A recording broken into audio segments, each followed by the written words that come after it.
La majorité d'entre nous a cru pendant très longtemps que Stonehenge, l'un des monuments les plus emblématiques au monde, était un calendrier antique en raison de son alignement avec les solstices d'été et d'hiver.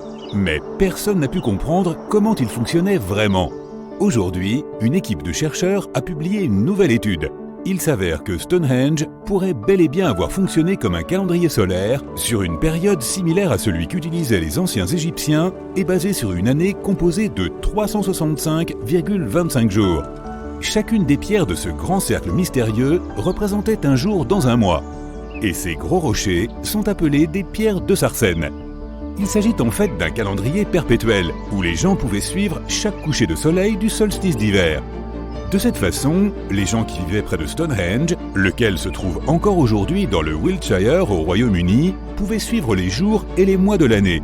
On comprend désormais ce mystérieux système de calendrier grâce à cette intéressante découverte faite en 2020. L'équipe a identifié la provenance de 50 des 52 pierres de Sarsène qui composent le cercle de pierres emblématique. Ils ont analysé la composition chimique de ces pierres et ont retracé leurs origines à la forêt de Westwoods, dans le Wiltshire, qui se trouve à environ 24 km du monument. Non seulement ces 50 pierres proviennent de la même source, mais elles ont également été placées à leur emplacement actuel à peu près au même moment. Elles forment le cercle extérieur de Stonehenge, ainsi qu'un anneau intérieur en forme de fer à cheval. Près du centre du monument, il y a des roches plus petites appelées pierres bleues. L'équipe a retracé les origines des pierres bleues jusqu'au pays de Galles. Ils ont également découvert que les roches de Sarsène avaient une composition chimique commune. Plus de 99% de silice avec des traces de fer, d'aluminium et de calcium. Deux pierres de Sarsène étaient toutefois différentes l'une de l'autre et de l'amas principal. Les pierres de Sarsène ont été disposées en 3 formations différentes à Stonehenge.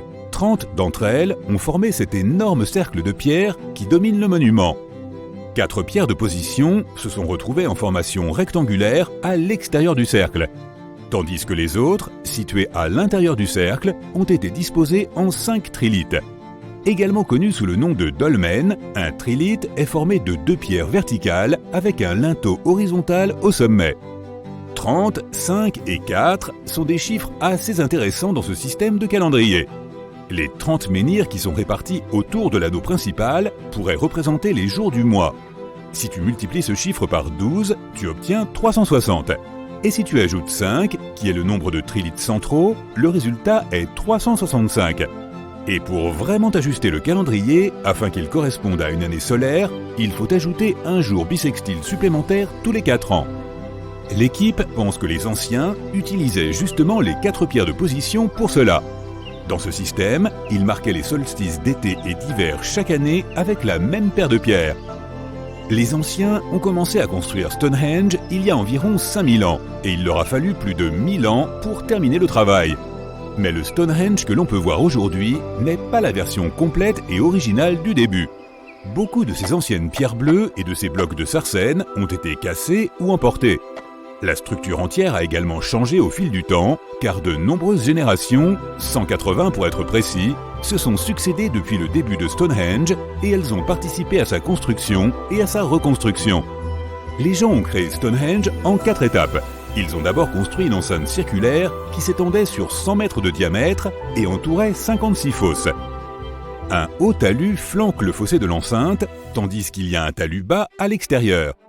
Certaines théories disent même que cette partie était une sorte de cimetière communal. Plus tard, dans la deuxième phase, les bâtisseurs ont ajouté un fer à cheval de trilithes en Sarsène. Lors de la 3e étape, ils ont construit une avenue cérémoniale de près de 3 km de long.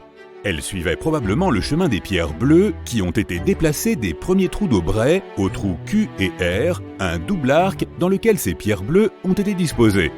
À ce stade, les bâtisseurs ont également réorganisé les pierres d'entrée et recoupé le fossé de l'enceinte principale. Lors de la 4e étape, les pierres ont été cassées et les bâtisseurs ont gravé des sculptures dans le Sarsène. Plus tard, les pierres bleues ont été à nouveau modifiées. Les bâtisseurs n'ont laissé aucune trace écrite de la façon dont ils ont réussi à traîner ces lourdes pierres jusqu'au site et à les faire tenir si parfaitement droites. Mais selon certaines théories, leur technique était davantage liée au travail du bois qu'à la maçonnerie. Ils ont réalisé des trous de mortaise et des tenons saillants pour rassembler les pierres et ont utilisé des joints à rainures et languettes pour ce faire. Lorsqu'ils ont creusé le trou pour les pierres, ils ont placé des poteaux en bois à l'arrière du trou qui ont servi de support. Puis, ils ont mis la pierre en position et l'ont hissée vers le haut avec des cordes. Ils ont tassé des gravats dans le trou pour s'assurer que la pierre reste en place. Une société agricole pré-industrielle a donc assemblé ce monument fascinant en utilisant uniquement des outils en pierre et en os. La roue n'avait même pas encore été inventée. Cette formation inhabituelle est aussi connue sous le nom de roche sonnante. Les pierres que tu peux voir à Stonehenge ont des propriétés acoustiques assez étranges. Lorsque tu les frappes, elles produisent un fort bruit de gong. Cela pourrait être l'une des raisons pour lesquelles les gens ont pris la peine de les transporter sur une si longue distance en premier lieu. Dans certaines cultures anciennes, les gens croyaient que ces roches avaient des pouvoirs de guérison. C'est un endroit très populaire qui attire plus d'1 million de visiteurs par an. Lorsqu'il a été ouvert au public pour la première fois, les visiteurs étaient autorisés à se promener parmi les pierres. Ils pouvaient même grimper dessus car il n'y avait aucune restriction. Jusqu'à la fin du 19e siècle, les visiteurs écaillaient régulièrement des morceaux de la roche pour les rapporter chez eux en souvenir. Ils gravaient également leurs initiales dans les pierres. Ils campaient à l'intérieur du cercle et y dressaient des feux de camp, sans se rendre compte que cela pouvait sérieusement compromettre la stabilité de l'ensemble du monument. Au fil du temps, il y a eu de plus en plus de restrictions, jusqu'à ce que le monument soit finalement interdit d'accès en 1997 à cause de la grave érosion des pierres. Cela signifie que si tu veux le visiter, tu ne peux le voir que de loin, à moins que tu ne payes un supplément pour la visite du cercle de pierre qui ne peut être organisé qu'en dehors des heures de visite normales. À l'origine, Stonehenge avait 2 entrées qui menaient à l'enceinte. Il y en avait une large au nord-est et une autre un peu plus étroite située du côté sud. Si tu l'observes aujourd'hui, tu peux voir qu'il y a beaucoup plus d'espace entre les pierres. C'est surtout à cause des traces, faites par la suite, qui traversaient autrefois le monument. Le sol à l'intérieur de Stonehenge a été gravement perturbé, et pas seulement à cause des visiteurs creusant des fosses à feu. Un groupe de personnes a creusé un grand et profond trou dans le cercle de pierre au XVIIe siècle parce qu'ils cherchaient un trésor. Puis il y a eu Charles Darwin qui a aussi fait des fouilles parce qu'il étudiait les vers de terre de la région. Il voulait savoir comment ces vers pouvaient avoir un impact sur les objets dans le sol au fil du temps. Il a observé comment une pierre tombée là s'était enfoncée plus profondément dans le sol et a réalisé que cela se produisait à cause des activités de ces minuscules créatures qui barattaient le sol en permanence. En 1963, une théorie a circulé selon laquelle Stonehenge avait été construit comme une sorte d'ordinateur qui prédisait les éclipses solaires et lunaires. Plus tard, certains ont suggéré qu'il avait en fait été construit comme un monument aux ancêtres décédés. Selon cette théorie, la permanence de ces pierres représentait la vie éternelle après la mort. Un bloc de sarcène moyen pèse 25 tonnes, tandis que le plus gros pèse environ 30 tonnes. Si tu veux te faire une idée de la taille réelle de ces pierres, tu peux aller derrière le centre des visiteurs, dans la galerie extérieure, pour voir une réplique de roche de sarcène. C'est une copie conforme d'un menhir de l'un des trilithes qui se trouve dans le fer à cheval intérieur du monument. Il y a 5 maisons néolithiques à Stonehenge, si l'on se base sur les traces archéologiques réelles d'habitation trouvées dans cette zone. Chacune d'entre elles avait des murs construits avec des pieux et un sol en craie. Certaines avaient même des meubles. On a aussi découvert beaucoup de détritus, ce qui signifie que les gens de cette région organisaient des célébrations et des festins.